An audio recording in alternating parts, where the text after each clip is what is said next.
I think there's a lot of consistencies. Are, are you familiar with the idea of pickaxes and shovels? Have you heard of this? No. So like a pickaxe and a shovel Yeah. it's a term that represents the underlying architecture and not the application. Yeah. So like the kind of like the fun, sexy, cool projects are like, I don't know, Snapchat, social media, stuff like that. But the stuff that actually makes money, more often than not, is like the stuff underneath. Structure. Exactly. That's like analogy for that is the train station here in San Francisco. Yeah, exactly. Being built underground, and it was an infrastructure for San Francisco for a while. Yeah, for sure. Yeah, before we went on the street with the cars. Oh, that's an excellent point. Yeah. One of the things that I think I would like San Francisco to get more to, and I think we are, is rooftop bars. Have you been to New York? Yes. Yes. Okay, what was your New York experience like? We were very crowded a little bit, but like people just doing their own thing. Yeah. Self-expression. Yeah, That's my kind of like middle finger to everybody that doesn't understand, right? It's just like, just crazy and vibrant. Also very vibrant, I would say. vibrant, yeah. Well, there's a lot of rooftop bars in New York because the weather's so nice in the summer. So I think we're starting to do that a little bit more. There's one, I forget what it's called. Oh, Starlight. Have you been to Starlight? It's so cool. As soon as you walk in, it feels like you're in like the 1950s. Yeah. Do you know that kind of like satin and gold and kind of dark colors and like Art Deco 1940s, 1950s style? Texture so far. Exactly. Like really big windows. Window. Yeah. Frame. It's 100%. Yeah. So Starlight's pretty cool. But I don't know if you're listening to this, get a rooftop restaurant and bar in San Francisco. We need them, so that we have more cool places to party. Yeah. So, Yes, I totally agree. yeah. So maybe do you want to share a little bit about what you're building and how the community here can check out a website or be valuable to it? Well, currently I'm doing a boot camp. A book camp. Yeah, I'm doing a book. I'm a student. Okay. Working, just finishing up my project at the end of February. Very nice. I definitely want to get into health startup. Health is something that I'm working on now to get like a good routine going for myself. You said health, right? Yeah, health. Okay, cool. Taking care of my own health, like holistically, mental, physical, and financial as well. Those are They're all connected. interconnected. Yeah. And that's what I want to work towards into the future. I have two cool things to tell you. One of which is our friend Syama, Syama Bunton, is hosting the Women in Wealth Summit on March 27th in San Francisco. Hey, what's up, Syama? If you're listening to this, and that's good. Hey, that's going to be up in the city here. So if you'd like, I can introduce you to Syama. Her and her husband, Jonathan, are super cool. They run Big Delta Capital. Yeah. And then also, so last year, we hosted like 400 people in early October for a longevity summit. It was so cool. We had like biotech investors, we had Ph.D., MDs, Stanford doctors, and kind of just brought everybody together. Yeah, I feel like I'm in the right place. Oh yeah, for sure. So tell me, like, what got you interested in the boot camp, and then what has your experience been like with the boot camp so far? Yeah, so I came from a non-technical background. I have a bachelor degree in business tech. Okay, so you already know the space. Know the space sort of, but I sort of took a detour. I went abroad and teach for 2 years. Really? Where were you? I was in Cambodia. Oh my God, how cool. Teaching 7th grader and 9th grader computer. Really? Microsoft Office is very essential. Like knowing how to use spreadsheets and like documents, having those skills. Absolutely. This is the kind of stuff that you're like empowering the kids with a tool set to be able to use later. Yeah, I just want to give them that exposure so that they can visit that later down the line. You, there's a young woman named Wendy Shu, Shew, and Wendy has a nonprofit called Building Education, and she Wendy has built over a dozen schools in Nepal. Because like, do you remember when the earthquake happened a couple years ago? It decimated a lot of the school infrastructure. And kids deserve to learn.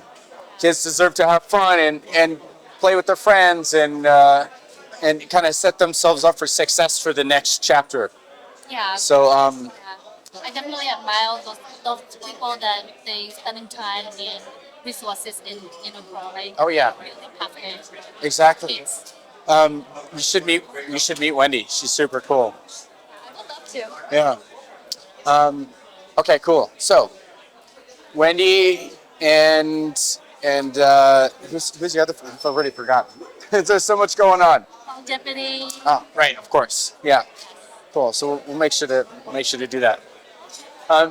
In the meantime, maybe would you like to share your full name with the folks so anybody listening can connect with you you're on LinkedIn, I assume? Yeah, I'm on Cool. LinkedIn. So my name is Salen Nhean, spelling Salen, last name Nhean. You can connect with me on LinkedIn. Beautiful. Hey, great done.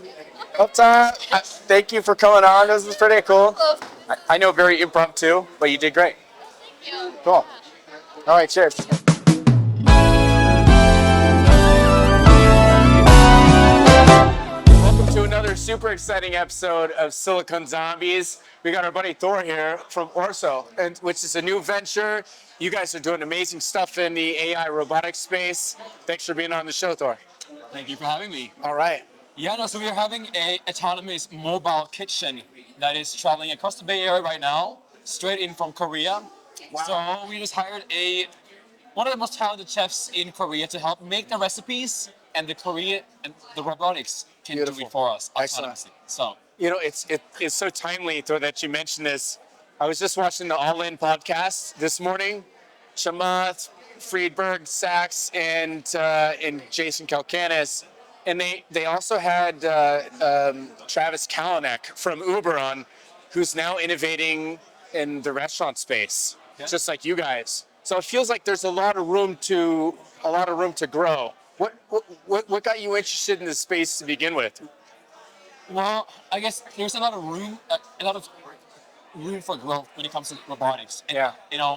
Automating the food industry. Right. It is built by small margins, and no one really has tried to make a difference, especially for like Korean food or woks, and especially that. Yeah. And we see that delivery is either like you get your food cold, a little sticky, a little bit like sweaty when you get the food. So why not carry the kitchen on your back? Have robotics inside the van. Wow. It plates the food, it gets to your house, it is warm, fresh upon delivery. Oh my God. Changing the whole kind of like way you eat is what it's all about. When I think of like the entrepreneur mindset, it's looking at life through a lens of problem equals opportunity. And I was a waiter back in high school and college, so like I know the space, and like the margins are not great. In San Francisco, you hear about a restaurant that like half of them don't even make it more than a year, or something thereabouts. So what a brilliant idea to tackle something that has so much opportunity. Well, it's a very exciting space to be in. Yeah. I've worked in tech. And delicious. Yeah, very delicious. For many, many years, I've worked Yeah. in tech, but it's like, this is something that is exciting, and just to make it a little bit harder, startups are hard enough, making a restaurant go around, even harder. So let's stack them on top of each other, and what do you have? Yeah. A food robotics company. But if you're gonna do something epic, and it feels like you guys are. So tell us about your team. What was maybe like the genesis of it, or? Yes, so like how it started was with how I got to know the team. is I've been helping companies raise capital. Yeah. So I happen to have them as a client. We vibe really well. And after a while, we thought, let's work together and make this thing, for real. So we raised $14 million today. Wow. And You probably helped them out with that, I'm sure. I'm trying. I'm Yeah. trying. So Because you got a really impressive track record in the Bay Area of connecting capital to innovation. thank you. Yeah. So this is a brilliant team. It's only 8 players. Everyone is doing amazing. Wow. So I am the person who's honored to be on their team. Sure. Not the other way around, I think. Dude, I love the humility. Fantastic. Yeah. So help us paint the picture for us, Dor, if you would. What does the device look like? How delicious is the food when it comes out? When can we expect the next chapter? What's next? Why don't I just bring it to you? Oh my God! Can we do some now? Can I do that? Yeah. Is it here? No, I don't have it here. But Okay.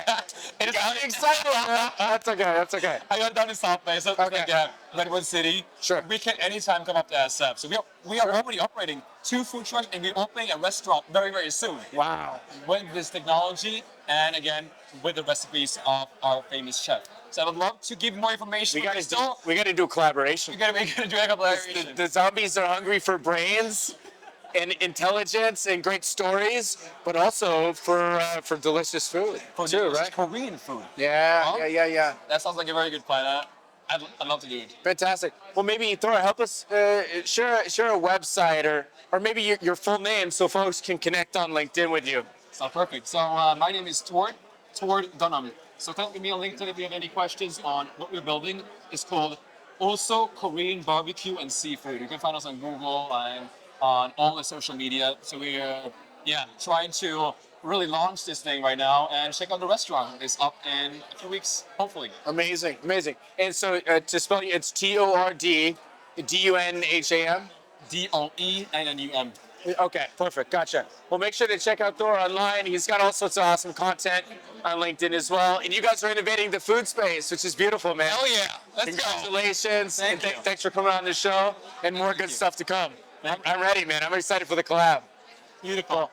Man. Cheers, brother. Beautiful. Right on. Hey, that was super fun. I need that little kick of action.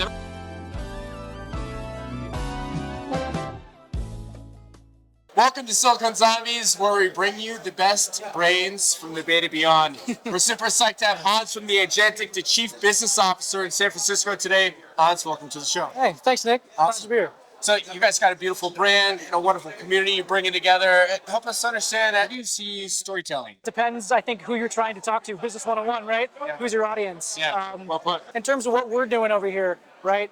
We want to enable founders, early stage startups, the ability to go capitalize on what the market is happening for right now.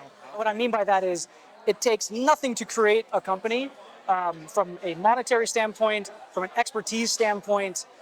Heck, even just a couple years ago, the amount of people capital would take to, create a business is super intensive. Now you can go do that on your phone. So hence, storytelling, man, create your own story right now. Yeah, that's beautiful.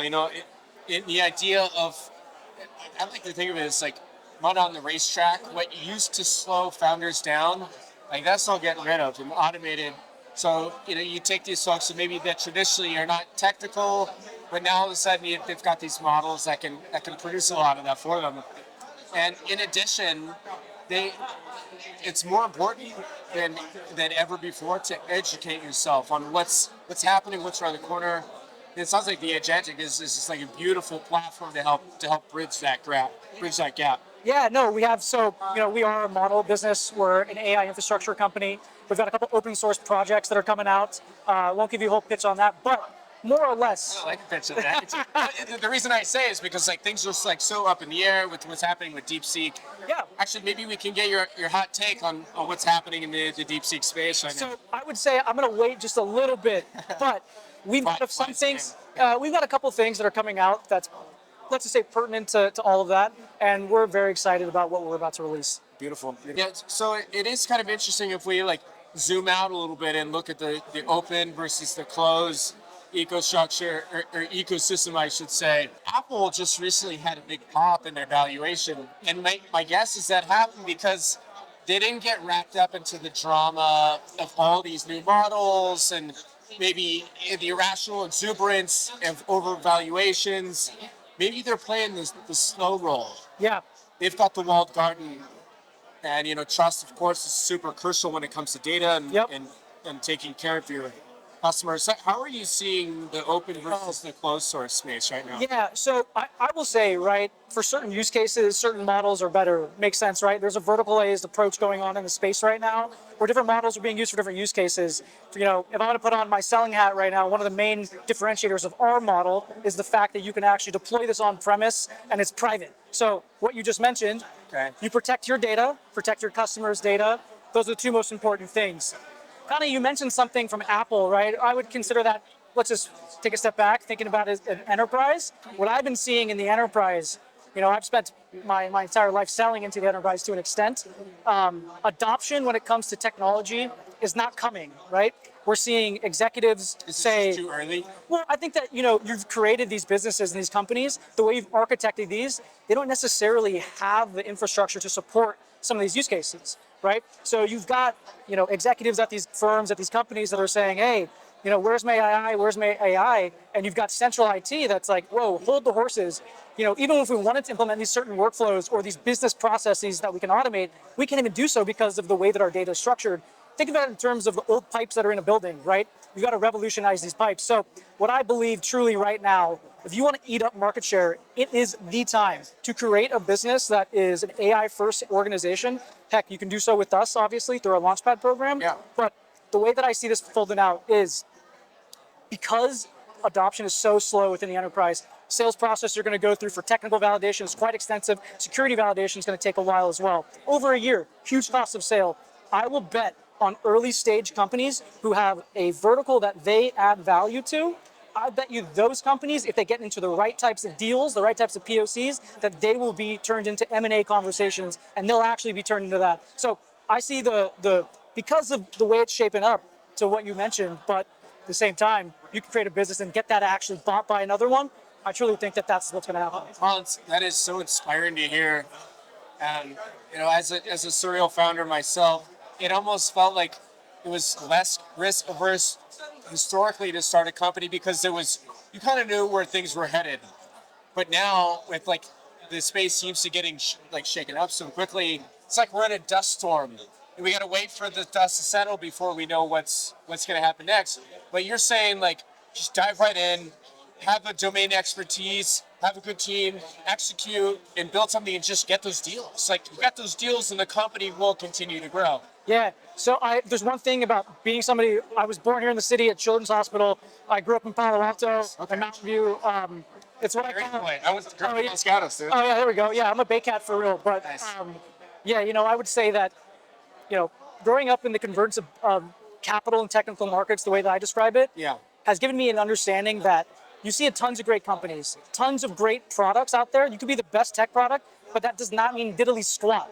You could get nothing because if your execution isn't there, then you're not going to win. So I will always say, execution, going out there, doing it, saying you're going to do it, that's much more important than actually creating the best technology or the best quote unquote company. Let me ask you a little bit about that because that sounds great, from on paper, but when a team is thinking about executing, what are some high level brushstrokes? Is it prioritization and then giving specific projects to the team and having come back and how are you thinking about the architecture of proper execution? I think that's a tricky question. Yeah, tricky question. I would say at least look at it what you're spending your time on, right? Say one more time. What you're spending your time on, right? Because as early stage company founder, literally, it's not the market forces that are your greatest enemy, it's time, right? And it's spending time on the wrong things. So be very critical about those. The other thing I would say too is that don't have what they call in the business happy years. And all that means is you've got somebody that likes your product, he wants to go trial it, all these things. That's amazing, that's great. Understand some guardrails, understand what the actual business outcome is going to be of that, and then go attach that and go figure out a way to execute that. So, simplify it, right? We all get 24 hours a day, 168 hours in the week. So be careful how you're spending your time. All the founders, beautiful advice from Hans, from the Agentic. Hans, thank you so much for hopping on here. Thank you so much, man. Maybe is there a website that you could share with the audience here? Hey, theagentic.ai, come check it out. We've got a bunch of stuff that is coming out. We've got some open source components that are coming out as well. If you're building out real autonomous digital workers, please come to us. One of our customers actually just did a digital worker for bio and pharmacare. Again, look us up. Cool. We're doing some cool things. Awesome. And shout out to our friend Marianne Bekker, who's so to help a party here. All right. All right. Cheers, bro. Thanks Thank for you. coming on. Okay, cool, guys.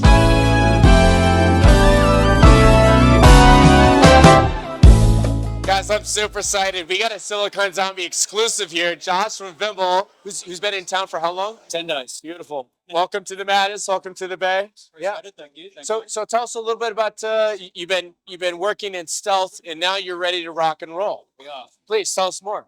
So we built the world's first neurologically personalized learning environment. We introduce a deep meditative and hyper-focused flow state, then introduce accelerated learning. Simply put, we remove all the noise to be able to accelerate learning like 3 to 5 times while increasing retention by over 35%.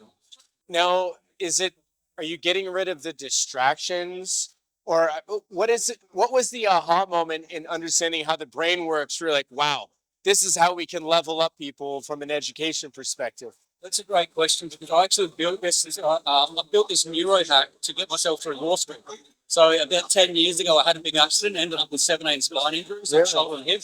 Wow. And I lost my career as a mining and construction supervisor in Australia, and then had lots of lawsuits. So then I studied law school, went to law school, and I could understand it, but I couldn't do the workload because I didn't finish high school. So I got in there and I was either going to quit or figure it out. I figured it out by neurohacking myself through law school. How to manage pain, how to compartmentalize stress, how to be able to intake the information, how to accelerate learning. And I built a room in my house that I get up at 3 a.m. and go and study. And then I've graduated law school and worked as a judge's associate. And that room that I built in the house, I needed at work. I can't bring a whole room to into work. So I said, can I build that virtually? And the answer was yes. So then I started speaking to some software engineers, some neuroscientists, and then that started the ball rolling. And I had some good conversations. I threw a little bit of my own personal money at it, and then we raised $1 million and we built out the proof of concept, mining services company. Wow. And then we have now gone into HR tech, and now we're going into HR tech in Canada, and we're going into learning management systems in EdTech, where we can get access to 50 million clients through one company.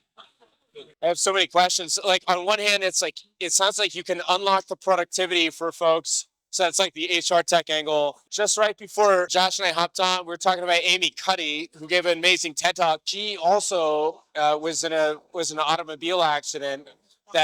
She's also a professor at Stanford University, and so her personal journey was basically she was able to kind of have a silver lining, like something negative and it had impacted her life, but just like you, she was able to find the positive and improve.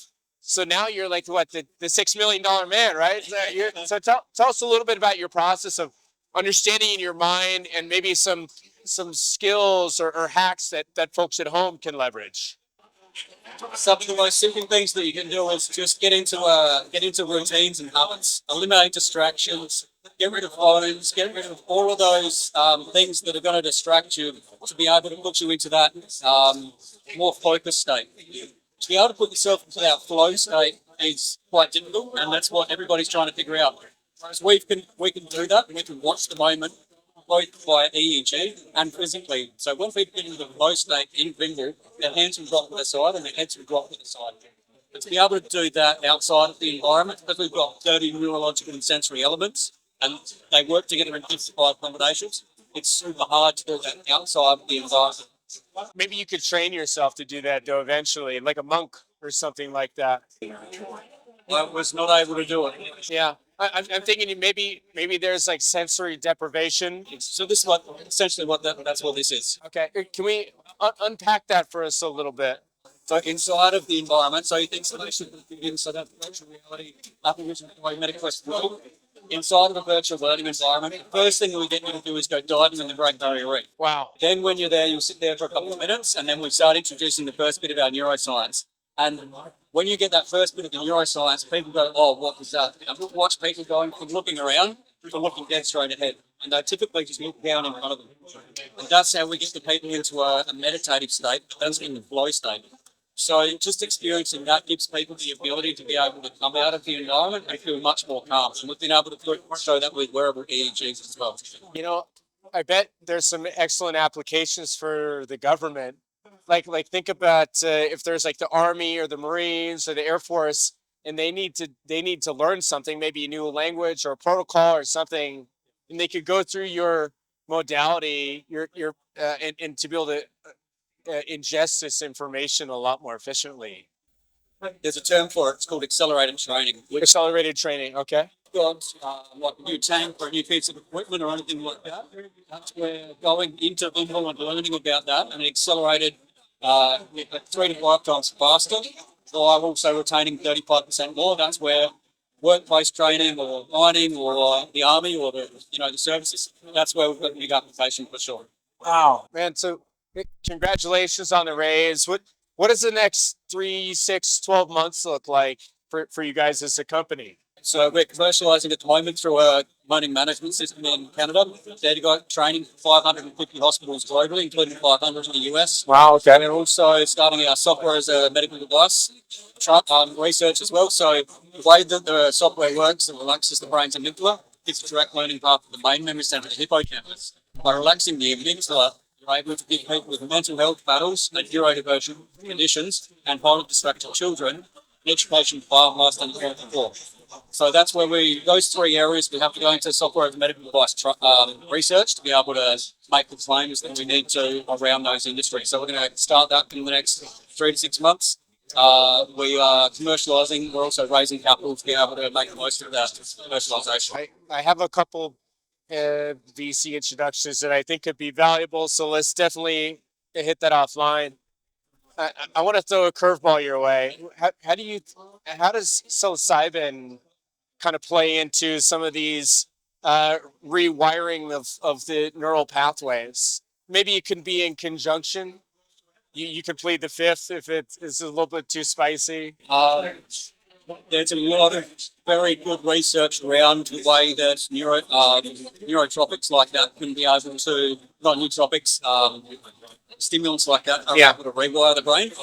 Combining that with pinball is potentially something that we can look at in the future and we'll probably likely be on the roadmap. But at this point in time, I don't want to make any claims. No, fair enough. It's a great area. Yeah, it very, very diplomatic answer. A good friend of mine, actually the fellow that introduced me to my wife, his name is Roberto Scaccia. And he's an investor that I think could be interested in this specific space. Right. So 2 things. Vimble has a website, I imagine. Vimble.ai, VIMBAL.ai. Yeah, perfect. And then who is your ideal customer profile? Or who's the ideal individual that the zombie community can reach out to you and say, oh, I got this friend to be perfect for your company? Learning management systems. So we get access to one company and they have access to 500,000 and 1 million clients. So it's B2B to C that way. That's the best introductions we can have for our commercialization right now. Beautiful, beautiful. And maybe share your full name and spell it out so folks can connect with you on LinkedIn. Certainly. Joshua, Joshua, Arnall, Arnall. And as an Australian, are you a surfer? Do you love Mick or Parko, or who's your guy? I used to surf. After the accident, I haven't been able to get back on a board though. Okay. Paddleboard, but just not surfing. Okay. Can't have the impact. Oh yeah. Well, So lucky. there you go. Which is just about as contact free as like knitting or something like that too. Nice, man. Well, hey, I really appreciate you hopping on. Yeah. Great, congratulations and great work so far here. Appreciate that. All right, cool. Cheers. All right, cool.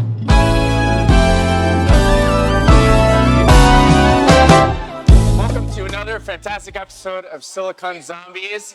We're here with Olexiy and Wilson Engineering Technologies. First and foremost, shout out to our friend Marianne, Bekker, and Kristopher hosting an awesome party at the what's the name of this joint again? Temple. Thank you, Temple. I should know these things. I swear I'm prepared. So Olexiy, welcome to the show. Excited to have you. Tell us a little bit about what you're building. Yeah. Hi, everyone. We are actually working on the smart energy solutions that allow the households to lower their energy bills from 50 to 70%. And we're also providing the solution how to fight the fires, the wildfires, while sitting at home and make sure that all your property staying safe without any kind of the damage, and all the fire will go without any harm to residents and to the property. Wow. Well, I love, first and foremost, I love that you're tackling two huge challenges, right? How do they play together? I'm curious. So you said it's energy and also firefighting. Help us understand. We developed this system that in the normal times work as the energy solution for the house. So it provides the air conditioning, it provides the hot water heating, it provides the swimming pool heating. At the same time, it's a system of energy recombination, as we call it. So meaning to say, it's connected to AI. It connected to a lot of AI agents that controls the outside temperature, that controls a lot of parameters, and communicate with the residents which preference they have. While, for example, if they're hosting the swimming pool party every other Friday at 6 p.m., it means that the controller will contact the resident and ask, are you still going to do it this week, or your plans have been changed? If yes, if the reply is yes, it starts checking the weather, checking all the conditions, and make sure that by the time everybody get together, we have a nice and hot swimming pool, we have a nice and cool the lounges or the house that will provide the comfortable conditions for everybody. It will estimate how many people will be joining, so it will communicate with everyone. So it's like a smart interactive platform, it's, so you can plan better. Yeah, from the one hand, and from the other hand, it also reduces the energy bills dramatically because it allows to optimize the energy used by the house. I see. So I see. instead of always heating the swimming pool or always cooling the house when nobody's in, you don't need to spend this money on that. You are doing it whenever you need it. So it's almost like this. Correct me if I'm wrong, Olexiy. It's almost like the system can maybe read or understand the calendar and know how to throttle up the energy before it happens. Yeah, definitely. Wow. And not only calendar, it unites a lot of factors. How much are you busy at work? What is the weather conditions at the same time? Are your friends are coming from the different state or something? So it analyzes a lot of stuff. You're on camera there, pal. Yeah. Oh, no worries. No worries. So first and foremost, congratulations on the traction. Thank you. Tell us about, so on Zombies, we love to demystify emerging technology. It sounds like, Olexiy, you're at the tip of the spear in the energy space, which is very appropriate given all these AI models that are sucking more energy than ever before. Tell us about your aha moment. Were you tinkering in the garage? Were you collaborating with a co-founder? When did you realize, like, oh my God, we've got something where we can reduce prices, energy by 57%. We're gonna change the market. When was that moment? I can tell you about this forever because I need to start from my childhood. My father is a brilliant inventor. Really? He used to be the inventor of the USSR, and a lot of his inventions went to the into the production. So that's why that comes when my father was an expat to the USSR Scientific and Research Center in Conakry, West Africa, and I've been visiting him with my mom. Where in West Africa? Conakry, Guinea. Oh, okay. Guinea, yeah. Gotcha. And there I saw, the first time I saw the solar air conditioners, solar-driven refrigerators, all these kind of things that actually producing the cooling capacity out of the heat. And it was really strange for me.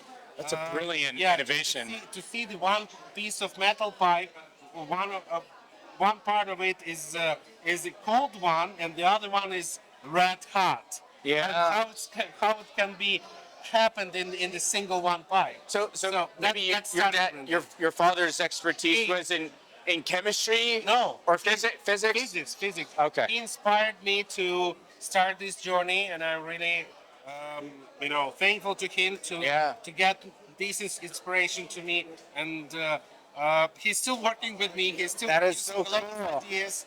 He's still doing some incredible stuff. For example, how to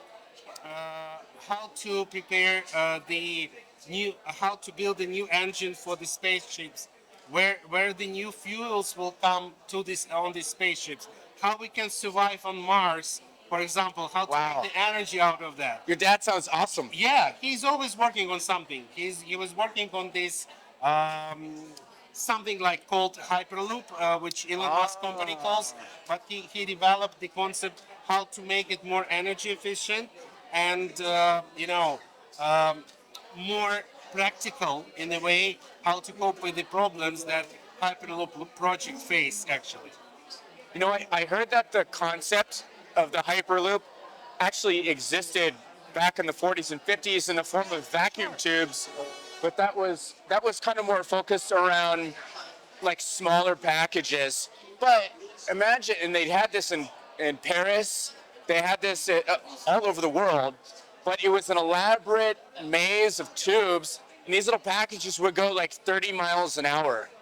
And you know what's interesting? How like just throughout history, we have these chapters of innovation. It almost feels like the packets were like the precursor to the internet and the actual like the packages of data that were getting sent around, but they go a lot faster than 30 miles an hour, Yeah. as you can imagine. Actually, I mean, as a humanity, we can make the speed of the plane on the Earth in a vacuum. But Oh, what, like 500-600 miles an hour? yeah. But the problem is that we need to make it, economically viable. That means that we have to make the energy costs as low as possible and make the system to be affordable by those who will use it in the future. Because building just a vacuum tube, like everybody can do, it's not an answer. I don't know if I could build a vacuum too, because it probably needs a compressor. Yeah, it's nothing, but the amount of energy it will use make it immediately economically, unfeasible. So let me ask you this: how can you accelerate and decelerate in a safe way using this technology? But I'm thinking about this for humans. Yeah. So if humans are going from point A to point B, how can we do it in such a way that's safe? Sometimes it's hard to make the humans committed to such kind of the system, even though Generation Z is kindly like to be exposed in something new. But at the same time, when it comes to the hardware instead of the software, it's hard to convince them that we have to think about the future. For example, like we all know that AI is booming right now, and over again, it will capture a lot of a lot of technologies, a lot of sphere of our lives. Yeah, And yeah, what yeah. does it mean for us as experts in the energy field? That AI will be taking a lot of energy out of us. So the energy price will go up, and the one day it will start when AI will be able to buy it, like data center runners will be able to buy the energy on that higher price. But the households will not do this, will not be able to afford that. So that's why we are thinking a little bit upfront, a little bit in the future to tell and to fix the problem of the household energy use. In the same time, providing the data centers the optimized energy solution, not to consume a lot of energy, or even if they have to consume this energy has to be the low grade energy. So let's zoom out a little bit. If you had to explain the mechanics in like say 20 to 30 seconds to the audience here, how would you explain Wilson Engineering? right? Yeah. How would you explain the utility or use case or the functionality in a very succinct way? How would you kind of communicate that? I would say we are, as the Blissful Engineering Technologies, were formed as a company that wants to give out the energy to the to all the people, but without the negative impact on the environment. And that's our mission. Let's dive a little bit deeper into Okay. the science and the mechanics. Yeah. Is it an at-home system that's perhaps a competitor to the Tesla wall charger, or how? No, it's a completely thermally driven systems. So it converts. So we want to preserve the high grade electricity for such kind of the consumers like Tesla or our Lightning or some home appliances. In the same time, Like a proactive dynamic. yeah, a but at the oh, same time, okay. whichever thermally driven systems are, like air conditioner, like domestic hot water heaters, like swimming pool heaters, like washer and dryers, they're all thermal systems. We should not use the high grade electricity or burn the fossil fuels to run the household appliances, which produce us the temperatures which are very close to the ambient temperature. Yeah. So we can use we can use the energy in a more smart way, and we can use the energy from the renewables or any other low quality source of the heat in order to convert it into the cooling, into the hot water, into the swimming pool. I see, I see. And leave whatever we harvested as the electricity for those purposes that really demand electricity. Because if your battery will consume all your electricity to run your air conditioner, you will not be able to power your Tesla, obviously. Right. There It's, will it's be about nothing. where it gets Yeah. routed and allocated. Yeah, but you can have both. Before I forget, Olexiy, there's a lady I want you to meet. Her name's Nikki Gastineau, Gastineal. Her and Ron Erd are hosting a sustainability conference. I want to say on February 4th or 5th. Okay. Maybe I think it's 5th, in fact. Mhm. So you definitely got to meet these folks. There's also a gentleman named Troy Helming, Helming. Troy is a unicorn founder, twice over, really sharp guy, and he's building underground tunnel boring machines. Great. Yeah, in fact, they've got some really cool. I asked him, I was like, Troy, how does it work? And he's like, imagine like lightsabers on the front that like pulverize the dirt, the rocks, the shale, and then a Mandalorian jetpack that shoots all the stuff out the back. I was like, oh my God, that sounds incredible. I was like, isn't Elon Musk doing something like? He goes, we're 1/10 of the cost of Elon and 10 times faster. Okay. Yeah, I believe they can do like a kilometer per day, or a little over a kilometer per day. Great. Yeah. We can definitely meet, and if you can give us some heads up and Oh, yeah. connect us, that would be really, really great. We're Totally. kind of new in terms of the liaising with venture capitalists and bringing something on the market. For all 7 years, we were working in the state of California. We mostly work with the government projects, I see. like Department of Energy, California Energy Commission, trying to validate our technology. Yeah. So, and now since some of the technology has been already validated, we are trying to push them on the market. I thought you were going to say now that the administration is going to be open to innovation, maybe that's a great opportunity for you guys. The administration, both administrations are open to innovation. Okay. The only thing that how we will, at which angle we will see this innovation. The previous one saw it in the form of only renewable, nothing else. The current one is trying to do it vice versa. But in general, Drill, baby, drill, plus we have to try the innovation. Too. Yeah, both of these administrations are coming together when it comes to energy efficiency. So no matter what kind of the energy source we use, everything is energy efficiency. If there is not energy efficient to to extract the silicon or to, for example, to process the lithium brine, because it's an energy intensive process. that would not be economically viable in the long run, you know. So we have to think and consider all the technologies from the point of energy efficiency. So, Olexiy, we've got a pretty sophisticated audience, and they love hearing the again, like the tip of the spear, the interesting innovations. Tell us something about maybe like a cool leap in physics or chemistry, maybe a compound that's able to absorb sunlight better, or battery technology that is able to retain that better. What's going to happen in the next like 6 to 12 months that's really cool in the deep tech energy space? I would say that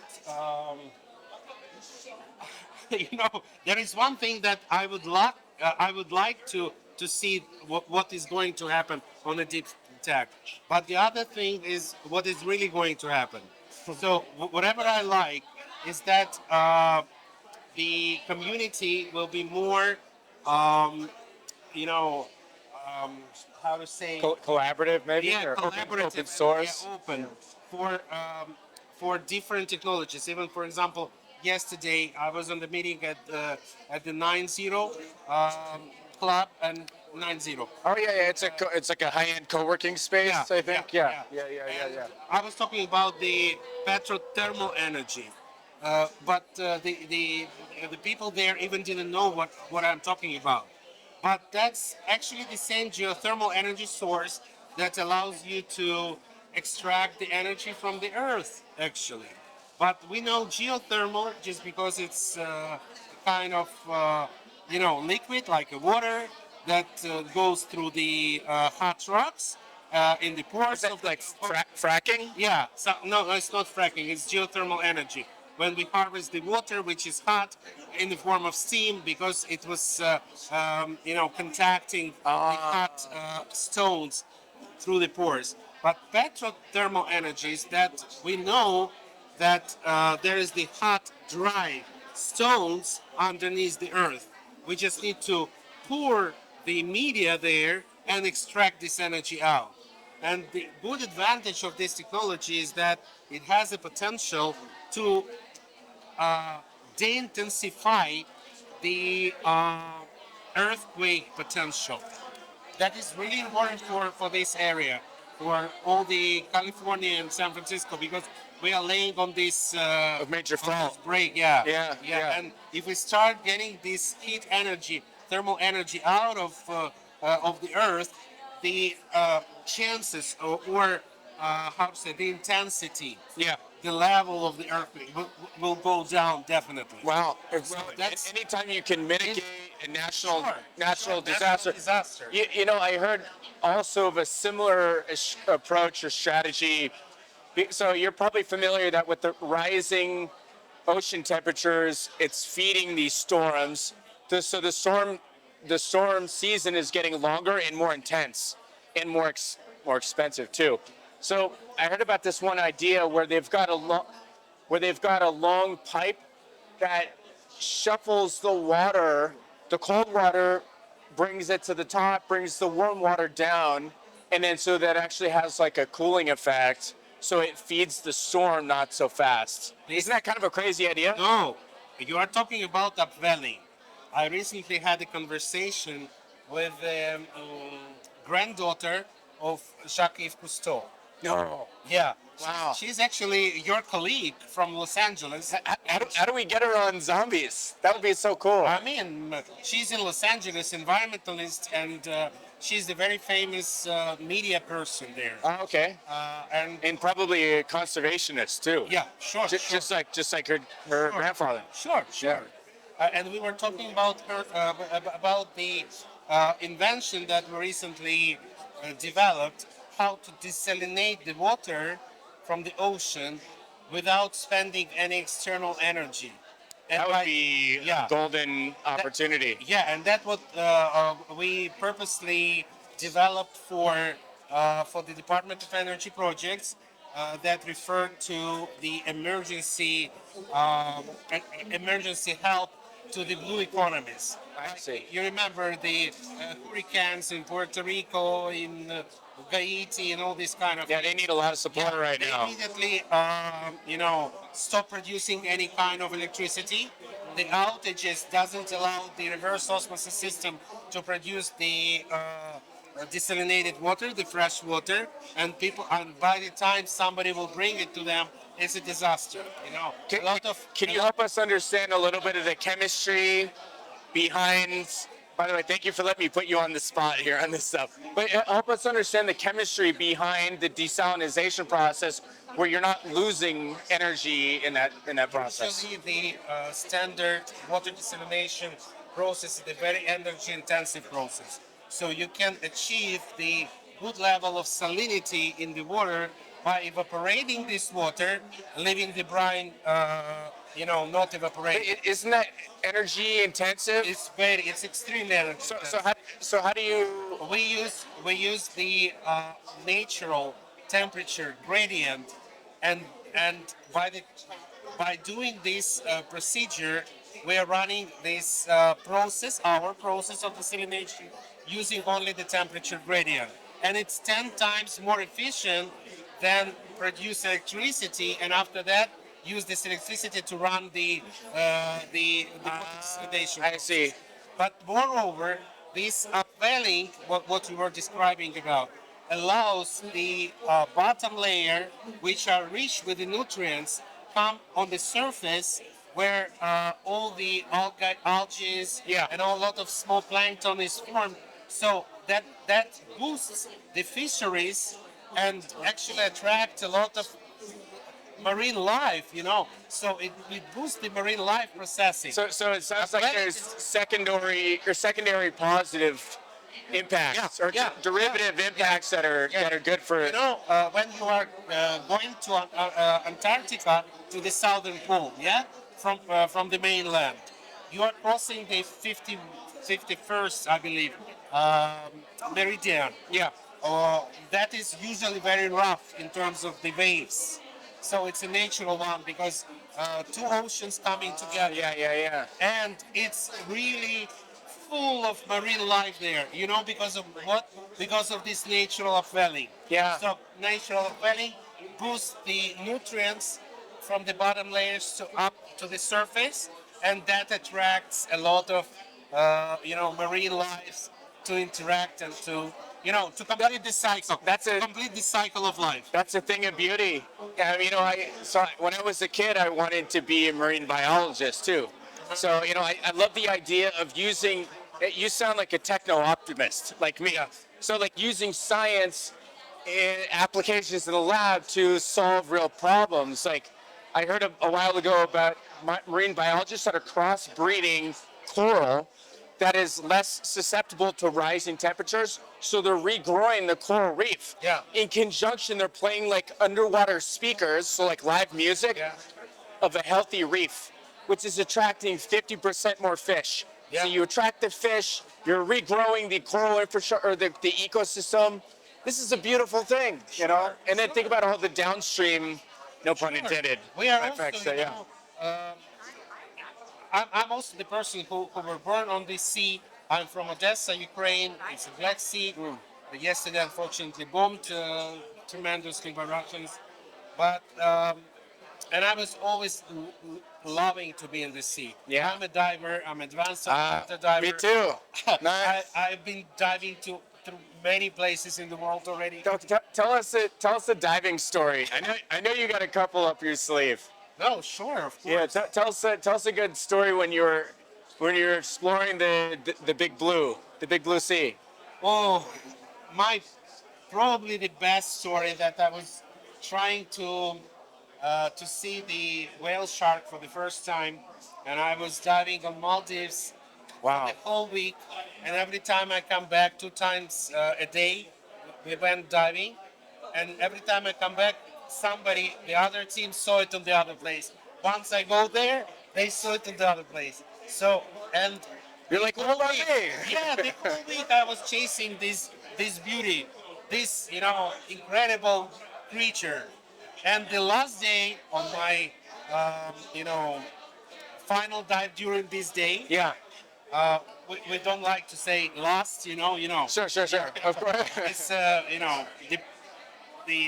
the final in the day. Sure.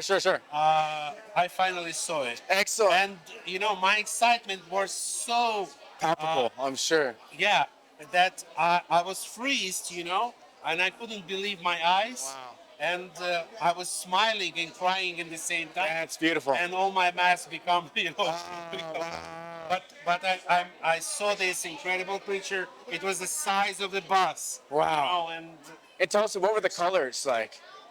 it's Because the it's brown the with spots on the back, spots. right? Yeah, I heard the spots are like iridescent, almost like glow in the dark spots on the back of a whale shark. yeah, definitely. Wow. Hey man, that's a great story. Olexiy, thank you so much for joining. Maybe would you like to share a website for the folks at home so they can learn more about Wilson Engineering? Yeah, we are building our website right now. As I mentioned, we were mostly in the government projects, but at the same time, I would love to have anyone contacting me on BUYADGIE at wilsonet.org. Yeah, I also have a YouTube in our technology called RefJet, REFGET. So you can you are welcome to visit them, to visit it and contact me through that. Great. And Olexiy, maybe you're on LinkedIn as well? Yeah, my LinkedIn Yeah, is spell your name for the folks tuning in. OLEXIY BUYADGIE. Perfect. Olexiy, hey, this Yeah. is super fun, man. Thank you so much. Great to see you. Thanks again. I really appreciate it. Okay, cheers. Okay.